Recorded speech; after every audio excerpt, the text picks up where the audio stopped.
Welcome to another edition of the Up and Down, sponsored by EliteSportsBetting.com. I'm your host, Friday Paulie, joined once again by Frank. Frank, how's it going? Good. Small win last week. And I had a nice little DeChambeau comeback in the Rory matchup, and Rory's couple doubles on Sunday helped. Hit like plus 200 there, plus 216, I think it was. So pretty good. Pretty bland tournament. I don't, Hatton wins. I don't, know much about him, to be honest, other than seeing his freakouts on the European tour pretty often when he misses a putt or something and he yells at himself. But seemed like he held it together the best at Bay Hill, didn't it? It's like it was who was going to survive more than anything. Yeah, and last week for me was another week of close calls. So they had the week starting out, had Sam Burns and Taylor Gooch for first-round leader last week. Sam Burns finishes 3 over the last 2 holes to narrowly miss, and then Taylor Gooch narrowly missed as well. And the guy who led after the first round was Matt Every, who we happen to have for the tournament, but not for the first round. And he missed the cut. And he ended up missing the cut, right? The only reason we didn't really have him for the first round is because he was playing in the afternoon, and it was much more win in the afternoon, so it really makes sense to have him for first round leader. And then the real kind of kick of the nuts is the fact that we had Mark Leishman for outright winning, and he loses by 1.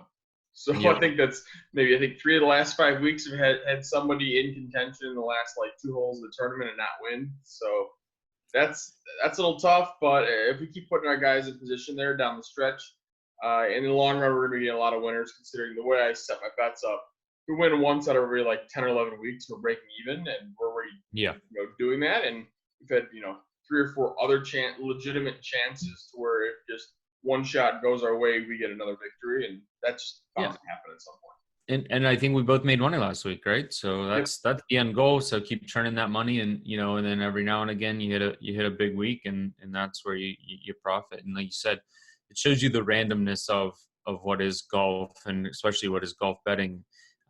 You're that close to having a huge week, for so many weeks in a row. And I think both of us have been right on the edge. At least one of us for the past month and a half has been right on the edge of exploding. If we haven't, if we hadn't won a big amount, we were right there. So I think we could do it again this week. Why not? Yeah, may as well, right? So what do you see this week for the Players' Championship? Yeah, TPC Sawgrass, straight out the bat, the least important course, one of the least important courses for driving distance on the PGA Tour, per my model, and one of the most important for driving accuracy. There's a lot of water. There's a lot of 3-woods. The finishing stretch can get pretty crazy, with 17 and 18 there, and it lends itself to, we've seen Ricky go crazy there, and we've seen Sergio crumble, right? So we've seen guys play really well, guys play really poorly down the stretch, because if you do strike it on those holes, you can score. The problem is that if you don't, you can be in big trouble. So a lot of shorter clubs off the tee, and like I said, you kind of see some good players win here, but you also can see some guys that just hit a lot of fairways win here, and it's crazy the difference between driving distance and accuracy this week. And we tend to see the best players in the world drive the ball really far. Not necessarily, now there are some cases, but not necessarily very accurate. So I'm interested to see who you're taking this week, because I took some guys that you probably normally wouldn't bet in a big tournament like this. Yeah, and in terms of the setup for the players, you're right, accuracy is a big thing off the tee, but it's not necessarily about not hitting the water. It's actually wanting to be in the fairway so you can control your next shot. So if you kind of talk about the way to attack those, you're really working backwards. The greens at TPC Sawgrass tend to be pretty firm, and also pretty fast, and with some difficult pin locations. And if you're missing the greens around there, it's very difficult to get up and down. Mm-hmm. So in order to knock it close to the pin, you have to be able to control your iron shot.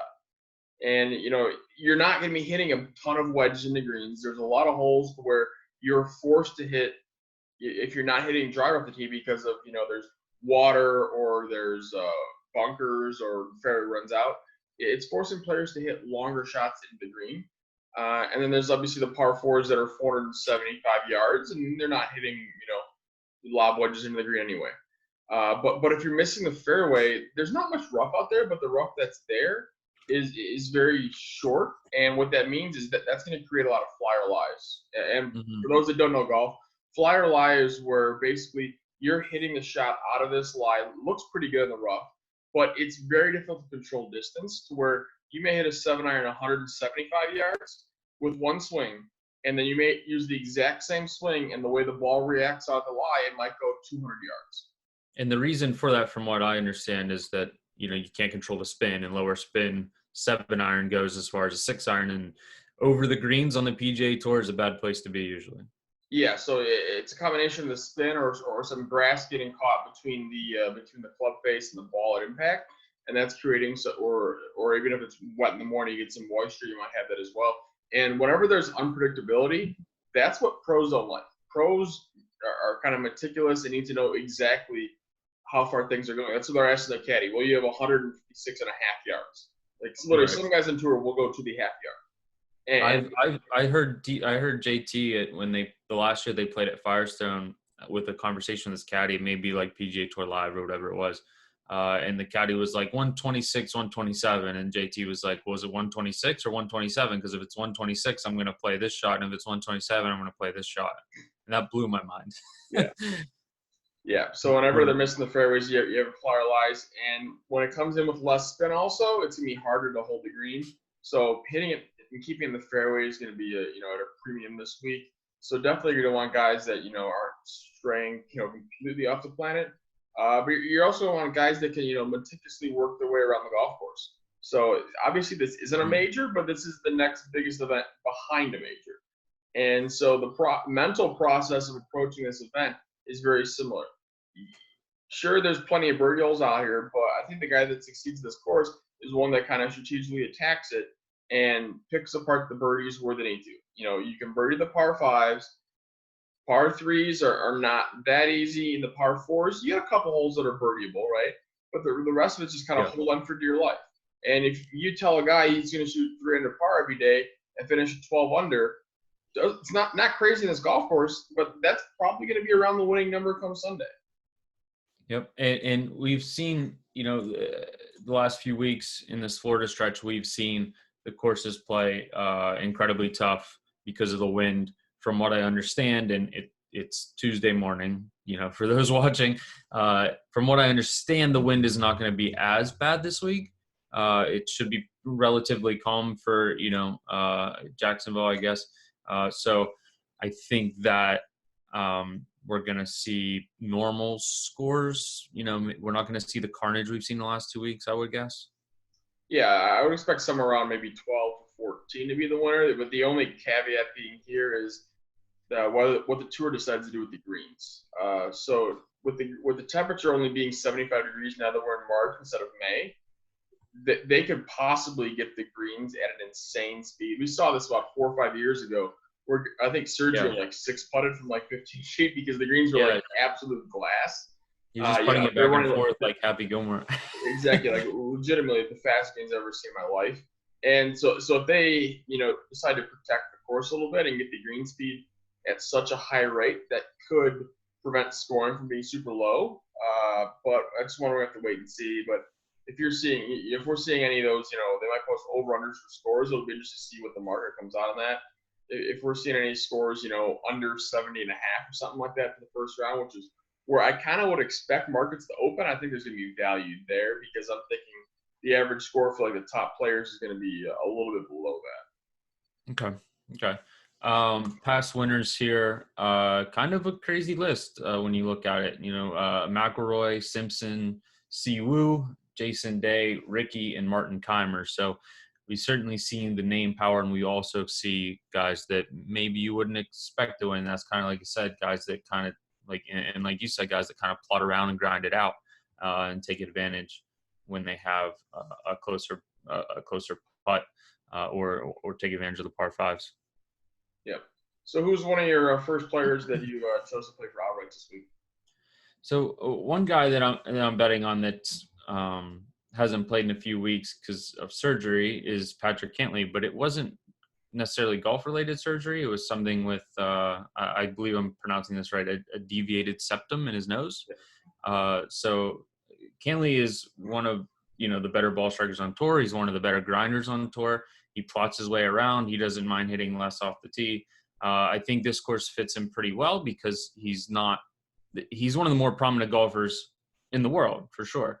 But he doesn't hit it as far as guys like, Rory or Rahm or even DeChambeau, Fleetwood. He doesn't hit it as far as those guys. But he is pretty accurate. And his iron game is quite good. So I've got him 7th in the field in ball striking. And of the top players in the world that are up there in my model, he ranks pretty good around the greens and putting. 18th in short game this week for me. The only guy ahead of him, 2 guys ahead of him in short game are DeChambeau and Rahm, and that's it. But I'm getting Cantlay at 27-1 because he hasn't played and he had surgery and all that. But maybe he's a little rusty. He's not necessarily a high volume player anyway. I'm assuming he was golfing in his off time. So it's more of a bet for me on Cantlay being okay. I think if there's any, chance that he is not rusty and he's just ball striking as we see fit, this number is just too high. I think he should be closer to 20-1. And I found some 27-1s out there on FanDuel, and I would probably play it at 25-1. 4th tee to green, 7th in ball striking, like I said, and distance is his one kind of deficiency compared to the top players in the world, and it's not a factor this week. Yeah, I definitely see Cantlay as an option. I'll be interested to see if coming back from the septum surgery has any effect or rust on his game for this. And that's what you're betting on, right? Like that's why he's 27-1. I don't necessarily know that. I think it's the fact that he just hasn't won many big events, and you have a very strong field. That might be the reason why. And whenever a guy doesn't play for a couple weeks, he's just kind of out of the betting picture. People just forget about him, right? Right. Yeah. So in terms of my plays this week, my biggest edge, believe it or not, is on Brooks Koepka. So this is just a massive market overreaction. So Koepka's out there in the market at 40-1. I actually saw it up at 45-1 at some spots today, but I locked it in at 40-1. So let me explain the background on this one a little bit. So we all kind of know the stigma that Brooks Koepka only shows up in majors and doesn't really care about anything else, right? Well, this is kind of the 5th major, right? It's not really a major, but it's close to one. We're also in Florida here, where Koepka is obviously grown up and played a bunch of golf. I think he went to school at Florida State, and so we're getting 40-1. If they labeled this tournament the PGA Championship instead of the Players Championship, his odds would be 12-1, just because of the fact that he's closes out and wins majors. And now we're getting it 40-1 because it's called the Players Championship here. The field's better than what it is in the PGA. You can't tell me Brooks doesn't want to win at least one Players in his career, right? He may not care about other events, but adding a Players in there does add a little bit of, not nostalgia, but adds a little bit to his resume by getting a Players Championship. So you're getting at 40-1. Sure, he may not have had the best success in the past. I don't think he's had a top 10, but he's had some decent finishes. I think he finished 11th or 12th is his highest finish. He finished 11th back in 2018, 16th in 2017. And he may not come in the greatest form, but the events he's played so far this year are events he just doesn't care about. He's just out there making sure he plays the minimum number of events. And now this is kind of like go time for him, right?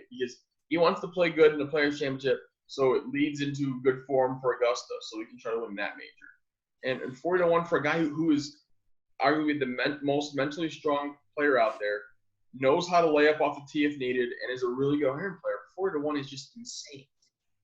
Yeah, and he's a really good long iron player when he does need to take iron off the tee.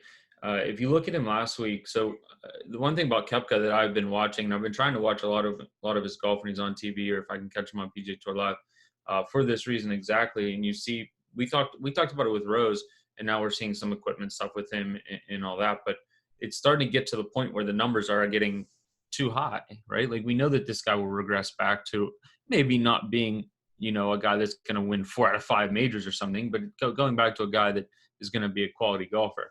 And we saw it last week. His 3rd round, he lost 5 strokes to the field.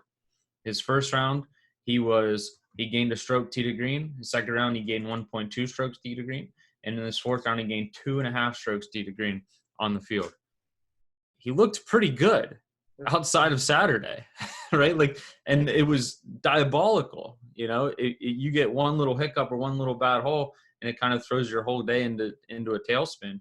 If you look at the rest of his game last week, he didn't look tired. He didn't look hurt anymore to me. It looked like he was playing golf, and he just had one bad round. So I think if you're going to get in with Koepka, this is going to be the week, because when he goes like, even if he doesn't win, but if he goes like T10 here, his numbers the rest of the year are going to be way, way, way lower than this. They're going to be 20-1 at the other majors at worst.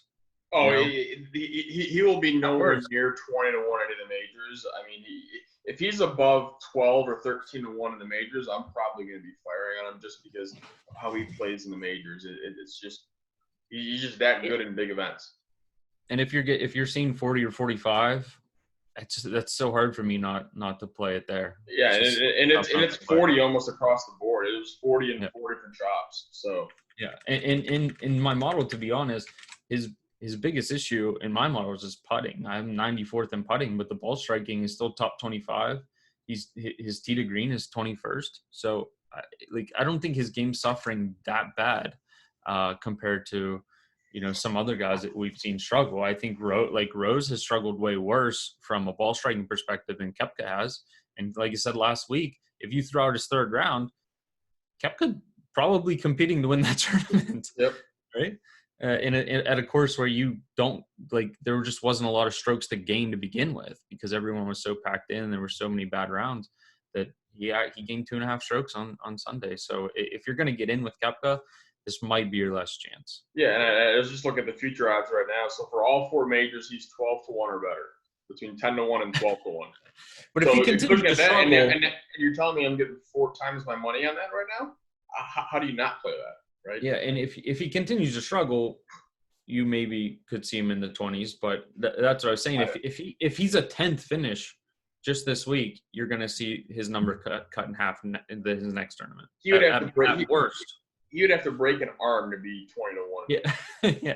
Because books know that if they list him at 20-1 and he's literally walking on the tournament, that number's getting pounded by the public. So they're not going to. Yeah, it's just an exposure thing, right? Yeah. Next guy down for me is going to be Webb. I talked about we won Webb at Phoenix. I talked about why there, and it's kind of the same reasons why here. He has won here. Not that I don't care much about course history, but he has won here. In his last three starts, he was T16 first, T16. He hasn't played in a few weeks. I think he has smartly picked tournaments that would hurt him pretty badly, because he doesn't drive it with the top guys in the world, even close to them. He's a below average driver, but he's accurate. And that's what you need here. And he died in Mexico, but his finishes this year were T7, second, third, and first. And then he got crushed in Mexico at a course where you have to drive it well, and he hasn't played since. So he's like 30-1 out there. And I don't know. It's not like that I have a huge edge here, but for him not to be in the 20s at a tournament where it just fits his game perfectly. He's 11th in approach. I have him second in putting in this field and third in short game. And the 2 guys ahead of him in short game are Aaron Baddeley and Jordan Spieth. So we talked about how fast these greens can be. Webb putts really well down here in the Florida swing. And I think that he should be better than 30-1. Like I said, it's not a huge difference, but he should be like closer to maybe in the 25 range. And you're getting a guy that has won here 2 years ago. And I think one thing to note about Webb Simpson is that his splits between grass type. So he's a very, very, very, very, very, very good putter and chipper when there's Bermuda grass. And so that's what we saw in Phoenix. That's Bermuda greens there, right? Even though it may not be as what you would expect in Phoenix, they are Bermuda. Whereas like you see on the West Coast or Mexico as well was not Bermuda greens. It was mostly Poana greens. And he really struggles on those greens. And that's why you see him kind of cherry pick his schedule around that a little bit. He very much picks what he can play on. Yeah, and so it's not necessarily thing about being in Bombers course, but he just meticulously kind of plans it because he knows the events he plays well or the course that suit him best, and he does it that way. So there's nothing against him there. I definitely like him at this event. I had him as a winner here when he won a couple of years ago. I think like 70-1, which was too high back then. 30-1, it's pretty much for me. It's closer to what it should be on market, just because there's still a lot of guys in this field. It's the strongest field of the year, right? And the one nice thing about the strongest field of the year is that means the tour gives a crap media wise. Which this year we're all happy, because guess what? We get to see every shot from every player live on PGA Tour Live. You're gonna have the ability to click on the group and watch that group the entire round. You go back and forth. So if you're sweating a matchup between Matthew Fitzpatrick and Terrell Ian Hatton, Poulter. Yeah, you can watch that matchup on there, right? So like this is what like the wave of the future is for golf media, is the fact that there's people that are gonna be wanting to watch golf, not to watch it just for the leading, 2 or 3 people plus the 5 or 6 stars they always show, right? There's people that want it because they're consuming it for the fact that they're betting on it, or they have fantasy golf, or maybe they just have their favorite player or somebody from their hometown they want to follow, or a friend of a friend they want to follow. And so being able to, see every shot, just like we had last year at the Masters, right? The ability to watch every shot on demand if needed was awesome. And so we're going to see if this works this week. I know it's a big task to get it all done, but I think if it goes over well here, this is something you can see implemented in the next year or two across most of the PGA Tour events. Yeah, and that's what I was going to ask you, not to deviate too much. Shout out Patrick Cantlay. Would you think that they're going to try to do this for the other majors? Well, the Masters already does it. The problem with the other majors is it's not necessarily run by the PGA Tour. So, like a PGA Championship is run by the PGA of America, which is not the PGA Tour. U.S. Open is run by the USGA, and British/Open Championship is run by the R&A. Yeah. So the problem is you're not really on the same footing there. I think your best chance of getting that done is actually overseas with the British Open, because that's usually run by Sky Sports Golf, and they're the ones that kind of have the best video feeds and commentating, because that's just the way it's kind of consumed over there. You'll see twice as many shots in the Open Championship than you will in the PGA Championship, because the announcers are too busy talking in the U.S., whereas over in Europe, they're just showing shots, not showing all the stuff beforehand. So if there was another event to do it, that would be that. And also the courses are a lot more confined there, so it'd be a lot easier for camera crews to pick up all the shots. Right. All right. Yeah, not to get too off topic, but yeah, I that's one thing about this week that'll be probably really good for golf betting in a week that I don't particularly love to bet, but it'll be good for betting in general for them. And we've seen PGA Tour kind of start to dip their toes into the water there anyway, to show, some offhand stuff and see how many people watch whatever. Even if they just did more groups instead of just the 2 that they do, during the day, I would love if they could do like 5. Even if I had to just pick 1 or 2 to watch, I would love to see them just do more groups in general. All right, so moving down the board, what else do you see? What else are you liking in this? I put a total of 6 guys this week for right around about 1 unit for a total to win 10 if I even win. I'll toss out one more on here. The rest of them you can find on EliteSportsBetting.com, where all of our picks and plays are there for the week for Frank and I, plus all the other sports that are up there. But for me, my other play is going to be Gary Woodland at 53-1. It's just another one, just too high of a number. He plays very well under pressure, won the U.S. Open last year, so we know he can close a big event. He's basically Brooks Koepka light in terms of his game, right? He's methodical, not afraid to lay up off the tee. We're talking about accuracy off the tee. He's not accurate with his driver, but he's one of the most accurate guys off the tee with less than driver, meaning if he clubs down to that 2-iron or like a fairway wood, he hits that insanely straight. And that's why we've seen him play well a lot of courses that are less than driver, because he'll hit his 2-iron 270, hit it the fairway, and then he just kind of avoids the big number. And this is a course where that's a good thing to be doing. And he also has the ability he has the length to attack the par 5s and make it simple. By the par 5s are not the most difficult driving holes out here. It's the par 4s. So if you can get the driver out there on the par 5s, get around the green, get some easy birdie opportunities, and then just kind of stay above water the rest of the course, he's got a good chance to contend. 53-1 is just too high of a number for a guy that should be probably in the mid-30s. We've seen him in the mid-30s, Yeah. pretty much every week. Sometimes in lower fields, I think at Phoenix he was like 20 or something. So you're seeing him. He flights the ball too. So if the wind does pick up, he's one of the best lower flight players on the tour. He hits those 2-iron stingers and gets, if the course is playing as firm as fast as what we think it is, those things are going to chase out there good ways. He can really kind of spank a 2-iron out there good ways with some of the stingers. Obviously, the deficiency with him is putting. We know how random the putting is. If he's just even average on the greens, he's going to have a good chance this week. 10th in ball striking, 22nd tee to green, and 106th short game for me. So, but short game chipping putting is something that you don't necessarily want to bet on being very consistent, because we see how much that goes up and down. And you see in the U.S. Open, when he won, he was pretty good on the greens, and like that's all he really needs, because he always strikes it well. So yeah, I think, would you say 53 for Woodland? Yeah, I do like that quite a bit. I have 6 futures out there as well. I'm going to give one more just because I think that this guy is trending well, and I'm going to say Daniel Berger at 75-1. I found that on FanDuel. I've seen him as low as 50-1, which I think that's where he should be. But on some offshores and some on FanDuel, I believe I got him at 75-1. So I would probably play him down to like 60-1 if you can get the number. Berger has been gaining strokes across the board as he's come back from like a 2-year wrist injury. In his last few events, he's T9, T5, T4. He's top 30 in short game, top 30 in ball striking.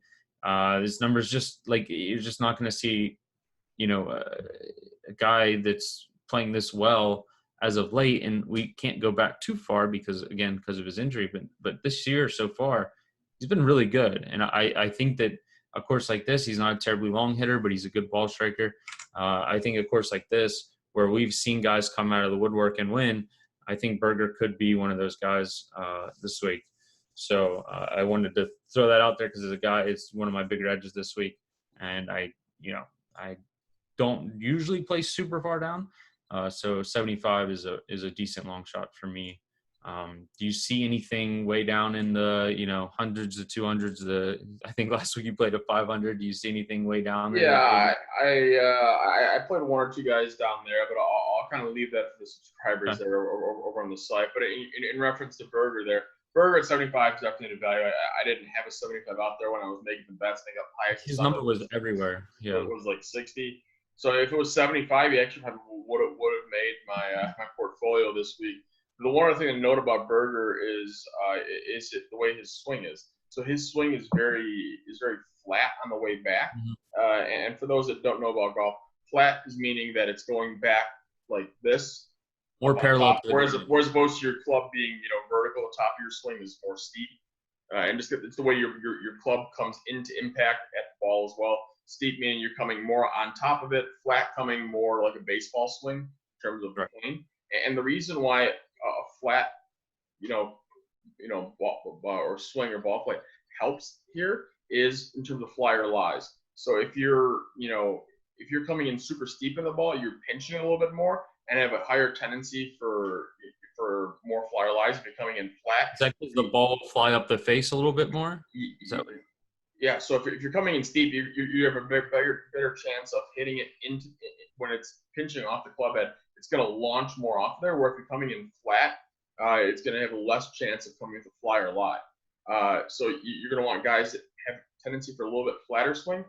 If the rough is up, you want the exact opposite. Like if the rough was, let's say, U.S. Open style rough of 5 inches, you want a guy who's steeper, because a steeper angle attack allows you to drop in right behind the ball and not get caught by the thick rough. So that's why you'll see some guys have success when there's no rough, and some guys have a little bit of edge if there is massive rough, just because of the way their swings are built. Interesting. Okay. Let's go to matchups or some other, different markets maybe that you like. Do you see any, top 40, top 20s or matchups that you're keying in on this week that, some of your favorites? Yeah, I went through and placed all my top 40 bets already. Top 40 bets are out there in a couple books already this week. In terms of the matchups, I haven't gotten through them all. Most of them on the offshore were just posted, so I haven't really had a chance to go through those yet. But one of the bigger edges I had of the week in terms of top 40 was also someone who I bet outright was going to be Colin Morikawa.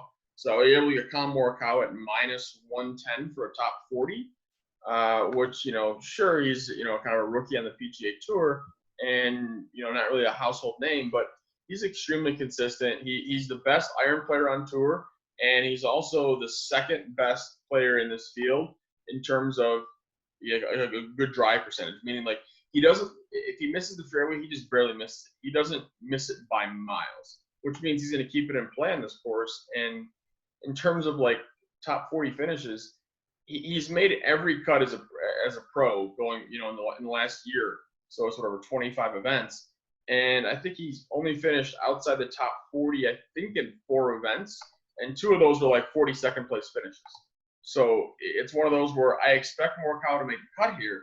And then if you kind of look forward from that, is only 65 guys in ties make the cut of the PGA Tour. So if he makes the cut, he's just got to play decent over the weekend, even if he makes on the number, and he's top 40. Yeah, so I'm going to be betting this almost every week until they adjust the odds on. Yeah, I like that. I'm going to play that as well. It's just a ridiculous number for someone who's played 11 events. 9 of them has been in the top 40 this year. And like you said, his worst finish this year is T42. He finished T42 twice. Outside of that, he's pretty much been 26th or better in every single event. So he's not only making the cut, he's finishing high. Morikawa, if he could putt, he would be one of the best players in the world right now. He just can't gain strokes on the green. And T9 last week, T26 in general, T25 waste management. If he could just gain strokes on the green, those would all be top 10s, which is just crazy to think about. And I said a few weeks ago he was the best iron player in the field, and he still is the best. He's been the best iron player in my model in the field for like his last 5 events. He's second in ball striking in this field. So he's just not going to lose that many strokes. You can only 3-putt so many times. So like that's why it's why he's not winning, but it's also why he's competing high up, is because you're only going to lose so many strokes putting. If you can hit the ball in the fairway and hit the ball on the green, you're pretty set up here. Yeah. So do you have any plays for top 20s, 40s, head-to-heads, any of those? I'm going to throw one out for matchups. My biggest edge is Jordan Spieth actually against Billy Horschel at plus 145. Spieth, we're gonna be way opposite on this one. I did see that, and that's probably my biggest edge of the week on the opposite side. So this if we were on lunch money, this would be a lunch money bet, I think. So I will preface this with I did bet Horschel on the outright market, but I just think the number is a little bit too high for Spieth. Is he an underdog? 100%. Is Horschel the better golfer right now? Yeah, I actually have Horschel gaining 3 more strokes over 4 days than Spieth. But the way that my simulator drops it out, Spieth is a decent edge here at plus 145. He has been playing better lately, mostly due to short game coming back around. His ball striking is not good, but he's also a guy that can't drive it. He definitely plays better at shorter courses. We've seen him play well at the Open. He won the Open when he was, he basically didn't have to hit a driver the whole week. So I think that he could now, he's been bad 100%, but I think that he could compete here about, he maybe has like a 46% chance to beat Horschel this week at plus 145. I just can't lay 170. And me, I bet almost every big number in the head-to-head market, I have a tendency to bet. And that's kind of part of it too. Yeah, I'm going to be on the opposite end of the spectrum. I can almost guarantee that'll be, when I finish going through other plays today, that'll be probably one of my biggest plays, if not my biggest play of the week, will be on Billy Horschel over Jordan Spieth there, even laying the big minus 170 G. So I'm going to have that. Handicapping-wise, that's going to be closer to about a 70-30 split in terms of the odds, maybe even 75-25. I haven't run the numbers yet. Just because this is a course that suits Horschel a heck of a lot more than does Spieth.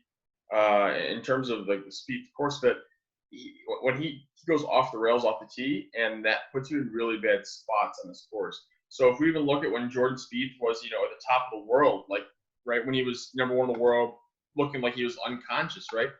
he never really played well here, right? He had one good finish here.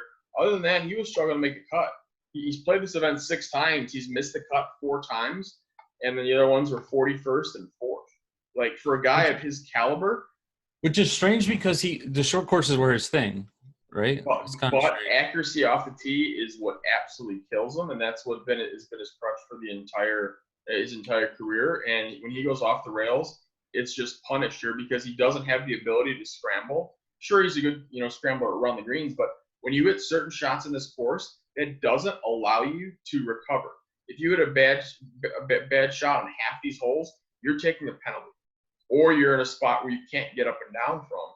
And that's what makes it difficult for him. And there's no really way to recover from it. Meanwhile, Horschel's been trending in the absolute correct direction over his last 4 events, playing back on Bermuda here, Florida guy. All the signs point towards him. Very high in Horschel's league and speed. He went to UF, is that right? University of Florida, correct. Yeah. Okay. So. Yeah, and that's how the market gets made, right? People like you bet one guy and I bet the other guy, and then we see where the number goes. So we could have just saved juice and just done it like 150 again.